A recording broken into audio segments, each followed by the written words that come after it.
She doesn't doubt it. Constable has penned near on 100 poems for her, and he is not the only one. Essex is a magnet for poets and thinkers who cluster round him like iron filings, hoping for his patronage, prepared to go to any lengths to gain his favour. By flattering his sister, they think they help their cause. She wonders at the irony that for all those lines of poetry, written in celebration of her beauty, repeating incessantly the same figures of speech, her black, starry eyes, her spun gold hair, her nightingale's voice, her marble skin, the man she is wed to has never got beyond his disgust of her. Beauty may make for pretty lines in a sonnet, but it is eggshell thin, and as friable. It does not speak of what lies within. You will give it straight into the hands of King James. She is aware of the danger she might visit on Constable with this secret mission, but so is he, and she can almost hear him panting with eagerness. Besides, he is no stranger to espionage. But, he begins, then hesitates. How can I be sure of admittance to the king? You are a poet. Use your velvet tongue. My seal will get you into the privy chamber. She takes his hand and folds her signet ring into his palm. After all, I am the sister of England's most favoured earl, the Queen's great niece. That counts for something, does it not? Her tone is unintentionally sharp, and he looks uncomfortable, as if admonished, so she offers him a smile. Keep the seal separate from the letter, and give him this as further proof. She opens a gilt box on the desk and takes out a limning, passing it to him. He inspects it a moment, his eyes swimming a little.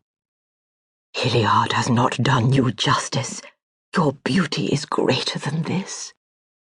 Pah, she says with a sweep of her arm. Beauty is as beauty does. It looks like me enough to serve its purpose. She watches as he caches the miniature carefully inside his doublet with the letter. Her spaniel, Sparrow, begins to bark, scratching at the door to get out, and they hear the clang of the courtyard gate, then the din of urgent hooves on the cobbles below, and a frenzied bout of shouting. They move swiftly to the window, just as the door is flung open, and her companion, Jean, rushes into the chamber, flushed and breathless, crying out, Come quickly! Your brother is wounded! Her French accent with its soft lisp delays the impact of her words. How? Panic begins to rise in Penelope, like milk in an unwatched pan, but she takes a deep breath to force it into submission.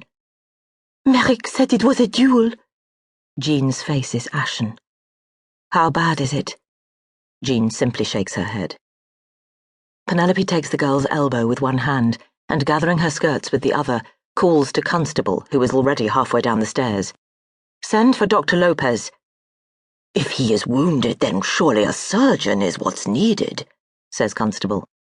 I trust Lopez. He will know what to do. They get to the hall as Essex is brought in, supported by two of his men, the broad bulk of loyal Merrick striding ahead, concern written over his freckled face, eyes darting about beneath invisible eyelashes. He wipes a hand through his hair. It has a smear of dried blood on it. A basin of hot water, she barks at the servants, who have gathered to gawp. Jean is shaking. She cannot bear the sight of blood, so Penelope sends her to tear bandages in the laundry. Essex, his teeth gritted, is heaved onto the table, where he half lies, half sits, propped up on his elbows, refusing to succumb to repose. Just a scratch, he says, pulling his cape away from his leg so Penelope can see the slash across his thigh and the blood that has stained his white silk stockings right down into his boot. Merrick, your knife, she says to her brother's man. Merrick looks at her askance. To cut off his stockings? What did you think? She checks the sharp tone that has appeared from nowhere. Here, help me with his boots.